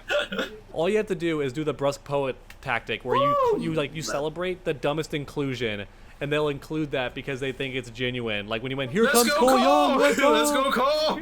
let's go, Kira, let's go. Yeah. I was just saying, wouldn't it be great if you got into one of those videos from a reaction where your hands are there and you go, reptile? Oh, that'd be awesome. I don't want to spoil this, but I'm planning, I'm very prepared for when the inevitable sequel of Mortal Kombat 2021 comes out. When the trailer drops, I have like so many equipment ready for like my reaction for that. It's gonna be like the most exaggerated like reaction stuff. Like the only thing I'll spoil is the fact that I'll have a box of popcorn here ready for it. You know, you can imagine what I'll do with that when something big happens. That's great, because I still go back to watch that video whenever I want to laugh. I go back to watch your reaction to like 2021, because that part where you just yell Lion King is the most genuinely like creative improv I've like heard, where like it couldn't have been scripted. It was too funny out of the way. Lion King! I was just like, what the hell? I was like, I really did random just shout and like, oh my gosh, stuff like that for like that whole entire video. That's what I'm planning to do when the next sequel like trailer comes out, just something similar to that. It was quite fun, but in an obnoxious way too. But it was quite fun for me. So, any other closing thoughts about Snow Blind from you guys? Anything else you want to say? I'm just trying to figure out what the art style reminds me of. For some reason, the thing that keeps popping into my head is the Gendy Tartakovsky Clone Wars show, and I'm like, it can't be that. It can't be what this is reminding me of. There was a Batman show that really reminds me of this art style. I forgot what it was. It was like Batman with blue. And it was kind of recent. It almost reminds me, not in style, but in like the line work, it almost reminds me of like Dragon Ball Super, where they went for a very obvious, like, it's still done digitally, but you can tell the pen they used to like animate it was like a pencil looking brush. And they did that with this film too, where like when you look at some of the close-up shots of the characters, they look like they were done in pencil, even though they clearly weren't, because it's too perfect. But it's that kind of like intentionally made to look hand-drawn kind of look that they're going for. That reminds me of Super, because they changed the art style just for the Broly movie, for Dragon Ball Super. Sorry, I should have specified the Broly movie, where they changed it to more of a pencil-y looking style, and they had more curved lines, kind of like blending Dragon Ball and Dragon Ball Z, which was I was cool. thinking about Brave of the Bold, I think. Like, a little bit, don't you think? Like that, like thick Batman, thick black lines and stuff like that. I have not seen that in forever. There's a Green Lantern movie that trailer that just came out and has the exact same art style from what I'm seeing. Maybe they're it could be that. maybe that's the new DC policy. Just all these animated movies have to have like the same art style so we can save more budget, so we can mass produce them or something like that. Oh. That is an annoying thing that Marvel does too. How long do you think it's going to be until we get an animated movie of the Injustice animated movie versus MK Legends? Or like them fighting each other, like Injustice versus Kombat. That'd be kind of awesome, I'm not gonna lie. But they ended the Injustice universe in the animated series, so it's had to be like its own thing. I don't know. That could happen, but we'll see. I don't know. My final closing thought real quick, because you were asking like closing thoughts. Sorry to keep cutting everyone off. It's so hard. I don't know how other podcasts do it where they don't constantly cut each other off. But my final closing thoughts is that regardless of if this new movie is good or not, I honestly do welcome the idea of these weird kind of side story movies that are different. I kind of do welcome that idea. Like if you want to show me some weird Elseworld story where Natara is lost on a Zetarian homeworld and she's like having to fight in like an army of reptiles, and then like fucking meat shows up, like I'm completely down. Like I would watch that. Yeah, I agree, because like for some people, like they always say like, oh, I want this character, this game shenanigan to have their solo movie or more focused stuff and whatnot. And for Kenshi to get this, I think it is a dream come true for certain people. And I think that is cool, I will admit. There's that one fan that has a collection of all the different Kenshi whatever there is. Like he has every Kenshi magazine, like for Mortal Kombat, like the 3D era that had Kenshi on the cover. He has it. He has like his fan art in the back of Kenshi. I don't think they ever made a Kenshi action figure or anything, because Force Snake he doesn't, because Force Snake made a full video on everything. I saw that, and I don't think Kenshi ever got jack shit. Oh, I had a brilliant idea, the perfect like trailer reaction, because it's a movie about Kenshi. Imagine doing a blind trailer reaction in cosplay as Kenshi, and actually be blind. Oh. Actually be blind, reacting to it blind. oh, that voice, that character sounds like me. He gets all excited. By the way, oh my gosh, is he about to? Oh, Should I make that video? Should I actually make that video and release it before this? That's a really smart idea. That'd be a great shit post. That'd be so Yeah. funny. Also, now that you mentioned that, I really hope they do like Toph level jokes with Kenshi every now and then in this film. Not too much, but remember how Toph could see with like her earthbending powers, but she still couldn't do certain things like read a piece of paper. Yeah. I hope they do that with Kenshi, where Kenshi can see in the sense that like all the objects he knows where they are, but they can hold him a poster like, Kenshi, what do you think of this? And he's like, what do you think? What are you showing me right now? I love those Toph jokes. I love them so much. I mean, Kenshi's best line in MKX is, "Oh, I get it, because I'm blind." I remember that. Yeah. There was that. Yeah. Yeah. Oh, I get it. You won't see what's coming. Oh, I get it, because I'm blind. Something like that. By the way, Snake, you mentioned the figure video. I don't want to spoil exactly what, but your video inspired me to buy the Kodokan figure, actually. That and another one that I'm hiding, but we'll see that in the future someday. Is it Shao Kahn? I'm not going to... So you can do the Stations of the Cross of Kotal in a wheelchair, first getting his back broken. No. It's I know it's MK11 Katana from the McFarlane set, so that she can lord over and go, ha ha ha, you impotent cripple, and he's like, come on, man. Come on, man. I'm not gonna spoil what it is, but it is pretty. I would say it's not something you would, out of all the figures you would want to get necessarily. But you'll see it someday, hopefully, when the trip when something happens. I really do wish that like you could take Kotal Khan's headdress off the action figure and then just put it on Katana just for that joke. That'd be so funny. But she's just next to him. You can take the feathers off because it comes in the box without the feathers on.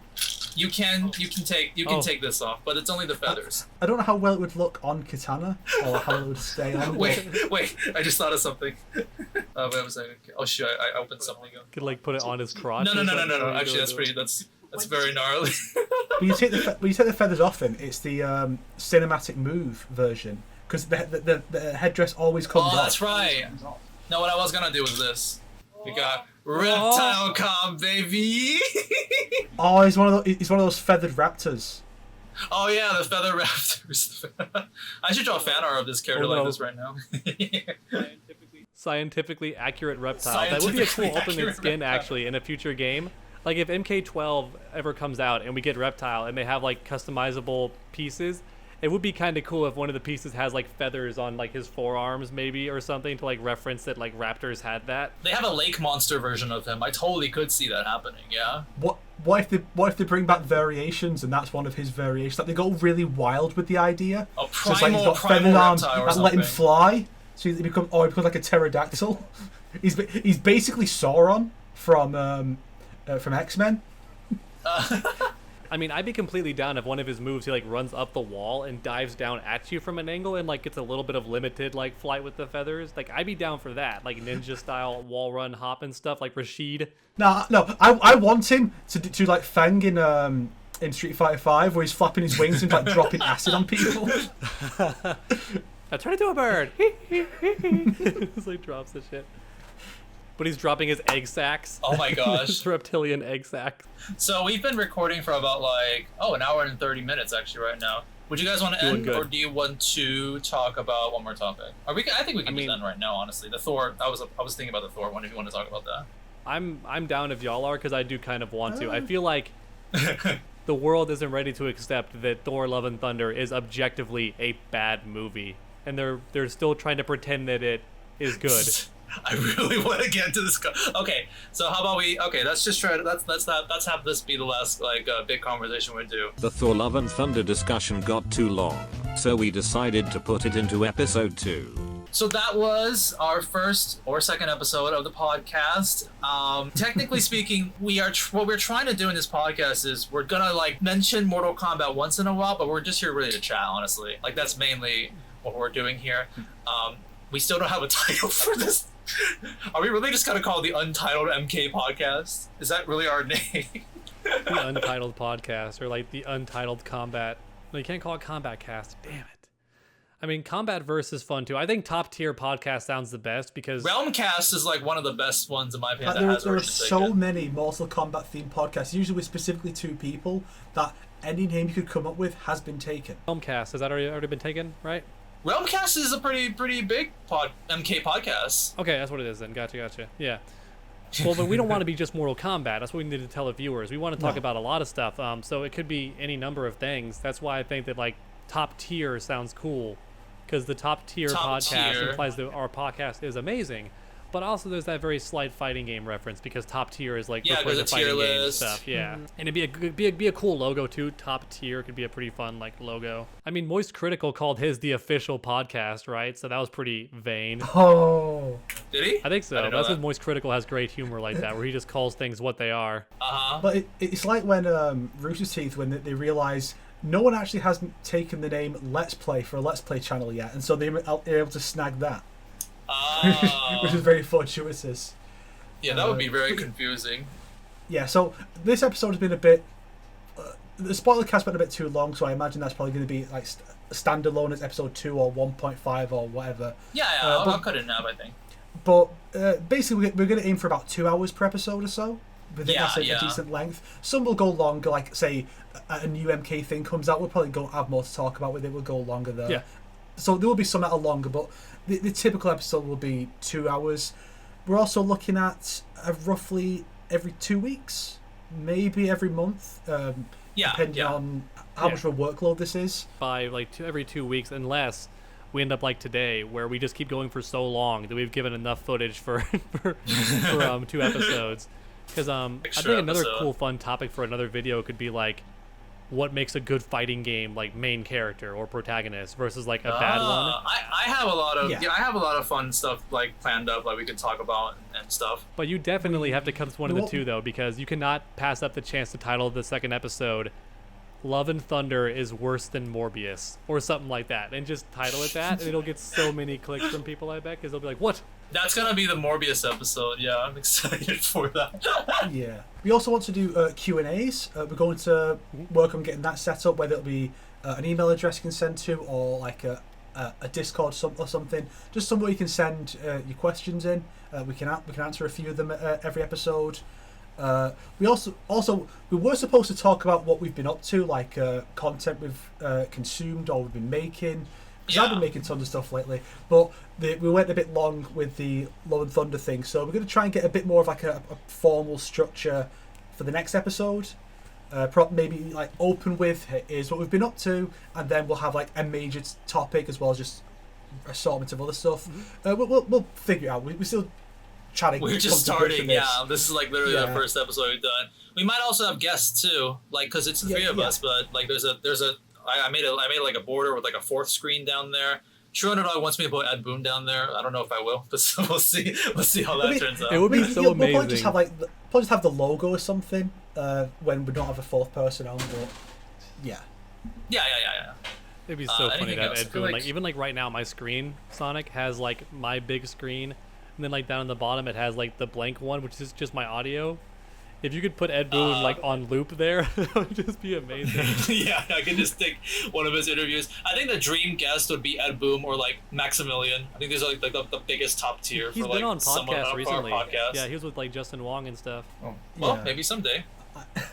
I would love to know, like, if Ed Boon was even aware I existed, what would he think of me? I'm sure he wouldn't say it publicly. I'm sure he's too much of a professional for that. But come on. I think if you just like led with how much you appreciate the stuff, because you could show him like for example, recently he mentioned like that image of Quan Chi hitting Scorpion, and he's like, I feel like I've seen this on a magazine cover somewhere, and someone like sent him the magazine cover and like showed that they were like a huge fan. If you hit him with stuff like that every now and then to show that you're like a big fan of it, like of the old stuff, I think he'd like you. Because I think he knows a lot of the new stuff isn't him. Like, again, he's not a writer, he's a programmer. So, like, I think he knows a lot of the new stuff is not his work. So he wouldn't be as offended that you don't like modern Mortal Kombat or Injustice. He would like that you appreciate the old stuff, though. Yeah, maybe. As long as he has a mature temperament. I never met him. He seemed like a pretty chill guy. Well, I did meet him one time, but it was for a photo. He seemed like a really chill guy. Oh, wow. So that's cool. All right, that's the first episode of Top Tier. Yeah, what do you guys think about top tier? I actually don't. Morbius! I don't mind that. It's top tiering time. No, I mean, it's up to y'all. I just think the top tier would be the easiest one to market. And I just think it would be like... We wanted one that wasn't like limited to Mortal Kombat, we said, right? So... well, we didn't really say anything, to be fair. We just said let's just bring up stuff. I like top tier, but I like Combat Verse too, honestly. That one's not bad in my opinion. I just worry that people won't know it's a podcast right away. I guess the Combat Verse podcast. Rip and tear. Rip and tear until it's podcast. Tear. Dry your tears. Dry your tears. We had a couple of kind of. Oh, wasn't there one that was like podcastity fatality? Podcasted. No, like fatality, but instead it's like podcastality. Yeah, podcastality. I feel like that's probably not going to make it, to be honest. Too long. Yeah, it can't be too much of a reference, because I think the idea is supposed to be that anybody can like watch it and like still like enjoy it, even if they're not a Mortal Kombat fan or like not a fighting game fan. So it's up to y'all at the end of the day. Like, I'm just one person. We should probably vote on it. Top tier, and then like I do think I do need a title to make the YouTube channel. You know, I'm just saying. Fuck it, it's Morbius. It's the Morbius podcast. It's just the Morbin Combat. Morbin. The Mobcast. Yeah, Combat Cancer. Morbin podcast. Combat. Why don't we call it the Cancer Cast, but it's with a K? That way it's like Mortal Kombat, but it's the Cancer Cast. Yeah. I think the word cancer is a little bit blacklisted on YouTube, sadly, so probably not a good idea. But it's with the letter K, though. Oh, you mean we couldn't say it because like the word is also probably. I got you. Yeah. Untitled podcast is still a funny one, like Untitled Goose Game. Like that could actually. It's be funny because it has that sense of like we're like lazy, we didn't think of it, but at the same time you get that it's like it's on the whim. Untitled MK podcast. Why not call it Podcast Suck or Podcast Sucks? Because like that's your thing. Podcast sucks. That's a little too me, in my opinion. Because that's like my like brand, basically. Fine, we'll call it the Fourth Underdog XD podcast. We did it. Let's go home, boys. No! Come down! What the frick? Where did he go? What the? That's the best possible title. How are people gonna search that? Are there any lizard people in Norse mythology? Not that I can think of, honestly. Just the serpent, like the world serpent. Because I was thinking we got Fenrir, we got Jormungandr, but then you just got Sonic XD just there in the corner, like, hi guys. You want to go with Norse mythology? that is It's interesting. something. I guess so. Maybe you can be Sleipnir, change your name to Sleipnir Heart XD, and then we have the Sons of Loki podcast. There you go. The Sons of Loki. The low-key good podcast. Low-key good. The thing is, we're not going to talk about Loki all the time. No, that's the sad part. The Loki podcast. Well, you know, like, again, it's going back to the memes and stuff, but there's like that running meme of like, blank is a movie of all time. Or blank is a movie. We could call it like the podcast of all time, but like no adjective before, just the podcast of all time. The podcast of all time. I think I'm down with top tier, but I'm not too sure about Snake. I don't think you're a big fan of that name. It's all right. I mean, in the absence of anything else, I'd be fine with it. But I feel like it's not the best. It's a tricky thing. You gotta go bigger, huh? You know, 'cause you can't always have a good pun to go for a show title. I mean, I've made plenty of shows, all with different titles, and sometimes you just have sometimes just fun. So you're like, these two words go together, very nice. Sometimes you just don't. Sometimes you just don't have anything good. Well, that one podcast from all the animators, for some reason, was called the Cream Crew, but I don't know why they called it that. Like Meat Canyon and like Flash Gets combined to make a podcast where they just talk about shit, and they're super funny. But they called it the Cream Crew because their animation promo for it was like this ice cream truck assaulting kids and like shoving ice cream down their throats. They'd be like, yeah, eat it. Like, you'll love it. And then they run away. So they called themselves the Cream Crew. Like, we could be like the lore lords. The lords of lore lords. I do remember one I came up with, which was Lizard War Dogs. Lizard Wild No, Dogs? Lizard War, like Reservoir. Lizard War, like Reservoir. That's too clever of a pun for anyone to get. Yeah. What was the one you just suggested before that? Well, I was joking. I said the lore lords, like the lords of lore. Lore lords. We're talking about the lore and stuff like that. Lore lords. All the lords, like lore with a DS on the end.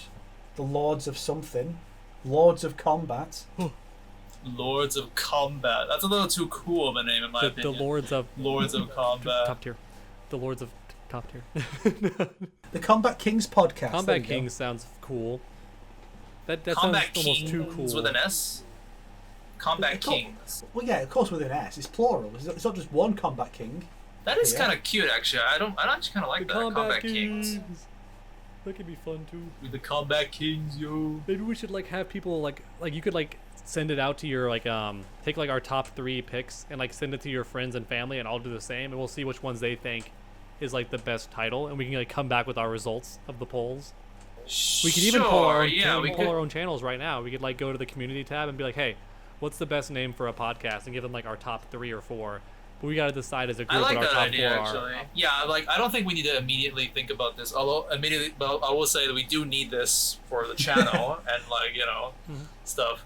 So what do we have here? We got top tier. I like Combat Kings the more I think do like about it. I Combat think that's Kings a lot, cute. too. It was either that top tier. What was it? Combat. I like Combat Verse, but we didn't really want to go with too MK themed, so we don't really want to. So probably not Combat Verse then. Well, but Combat Kings is the same thing. It's just that like it's got 2 Ks, I guess. I mean, we could always spell combat with a C. Like, it is naturally a C. You know what? You want to know why I like Combat Kings? What's an abbreviation of it? KK in a wheelchair. Oh no. Combat Kings in the wheelchair. That is It all fun. runs back, baby. Oh yeah, we can have like a 30-second intro. That's like a new mix of KK in a wheelchair, but it's about the Combat Kings. Yeah. That's the intro.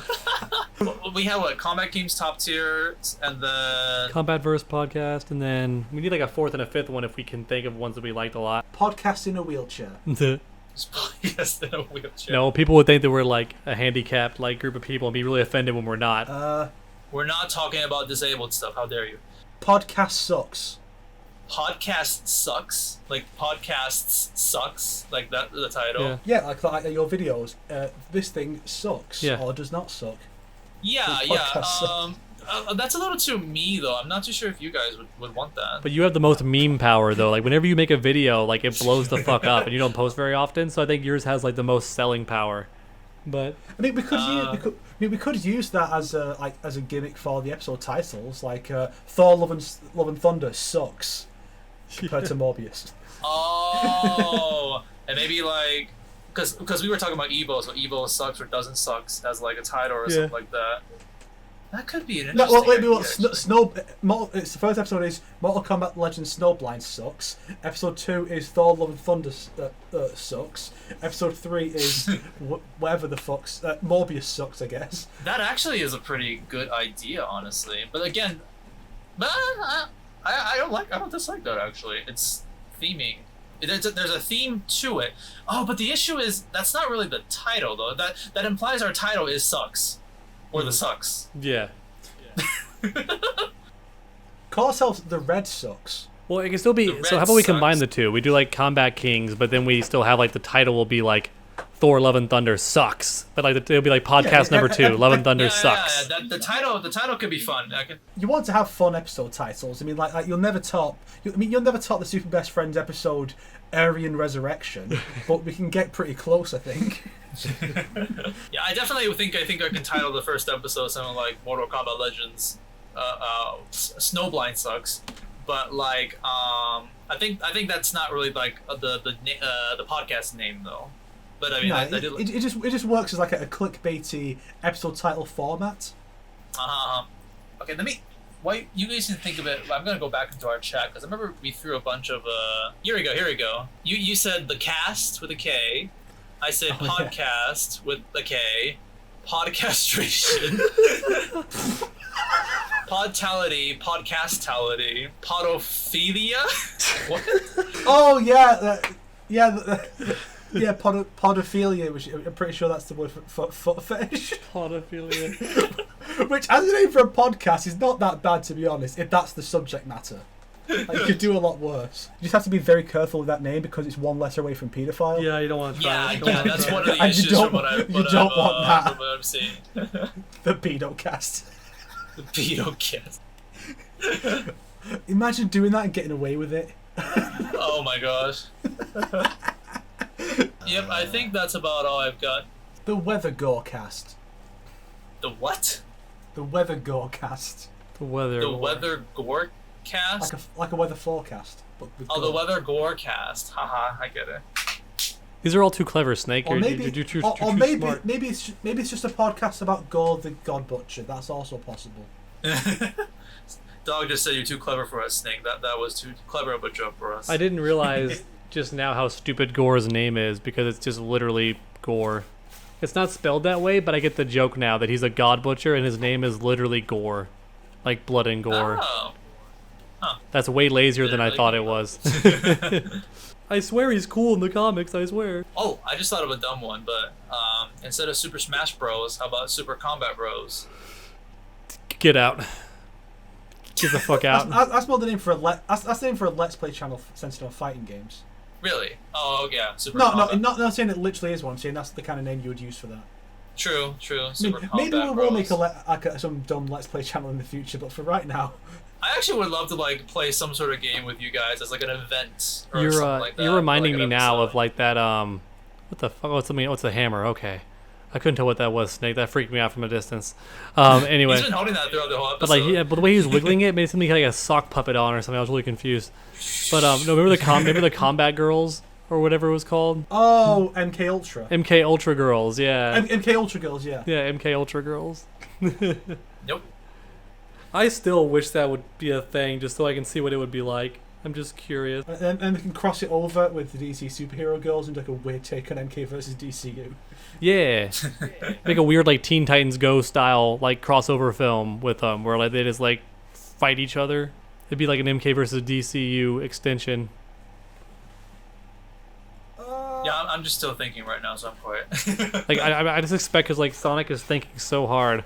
I just expect like a nosebleed because he's like hurting his brain. He's like really trying to dig for the perfect title for a. Imagine if we just kept changing it but kept the number the same. Like the first one is like the Combat Cast podcast #1, and then like the one's like the I don't know, top tier podcast #2, and then Yeah. like podcast suck #3, and just keep going and like always change it. Use all the titles. Which one's the best? I don't know. Just keep changing. I mean, that would be a funny gimmick, but it would just kill the analytics. Oh yeah. Yeah. And what is this channel exactly? I have no idea what's going on here. It's like it's always confused me how Moist Critical like made his YouTube channel, but it's not even his name. It's just Penguinzo. It's not even Moist Critical. Yeah, it's yeah. like Yeah. so confusing how that worked out for him. He has like 3 names: Moist Critical, Penguin Zo, and then Charlie. Yeah. Does he have like another one? Critical. He's also just called Critical from whatever too. Yeah. And his videos are super random in terms of like content. It's like one time he might talk about controversy or just some really dumb funny thing or like a story or playing video games, and he just uploads it all on his channel. It's super successful no matter what he does. He made 2 different The videos. combo cast. The combo cast doesn't sound bad. Combo cast. Oh. I'm Wolverine, bitches. Combo cast. You're not Wolverine. Combat Kings. Oh, that's cute. Combo cast is cute. I like that actually. It's CC. So that's not bad. Can too. y'all It's a really see cute Wolverine. How accurate I am to Wolverine right now? That's gonna be the thumbnail. I'm just gonna use that. The thumbnail is gonna be like. Have you seen like the podcast trend recently, where it's like the middle part will be the topic and left and right will be our reactions. Like, Yeah, yeah. The Trash Taste podcast does that. Trash Taste, some ordinary podcasts, they do that too. Oh yeah, Trash Taste. Trash Taste, I'm inspired by them because they're also an anime podcast, Not but really they never anymore, talk but about yeah. anime. Yeah. That's like their thing, yeah. Well, they got tired of talking about it. Like it's a running joke now that only the guests can get them to talk about anime because they're so tired of talking about it. Once in a while they'll talk about it. Yeah, one of the running jokes is that none of them even watch anime anymore. They don't, yeah. Yeah. The Joey is called the Anime Man on his channel, but he doesn't talk about anime like ever. Like not a lot right now. I like these 4 now. We have 4, so I think we can do the voting. Probably vote it for like a day, and whatever wins, I'll just because like I feel like after this I gotta like start making the video too. So like probably vote for like a day or two. I'll look at each of your channels because we're probably all gonna post at the same time, and then we can just like see which one is the most voted and stuff like that. And hopefully we'll finally have all those pictures of all of us as girls in time for the first episode, Dawg. I'm sorry. What do you That's gonna be our create? running joke here. Sorry. What? Where's your art? Okay. I named this podcast possibly. Oh, that's fair. I have literally got you guys JoJo arts in the past, so there's my contribution. There we have it. We have our 3 titles. Yay!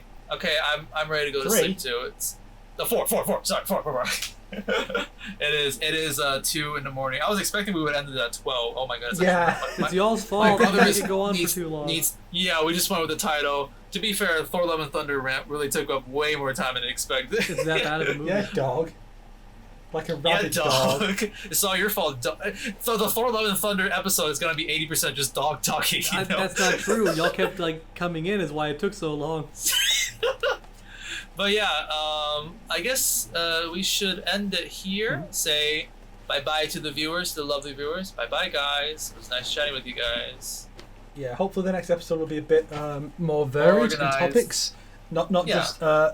just one man's rage and 3 men's incompetence, and not have come up with the name of the podcast. It's fun, hopefully- though. The hopefully we can talk Incompetence about our Cast. projects. Yeah. The 'Cause incompetence cast. Our projects would be a fun one to talk about, and so will stuff we've been getting up to and playing and watching and stuff. That would be a fun topic. That's not just instead of talking about an event I have no interest in and did not go to, a trailer for a movie that's probably going to be terrible, and just listen to this other man rant about a movie that I thought was barely even worth remembering. So hopefully this show will be a bit better in the future when I get more chance to talk about the stuff that I think is cool. Hell yeah. Alright, so I guess we'll see you guys later. Bye-bye. Bye bye. Get fucked. If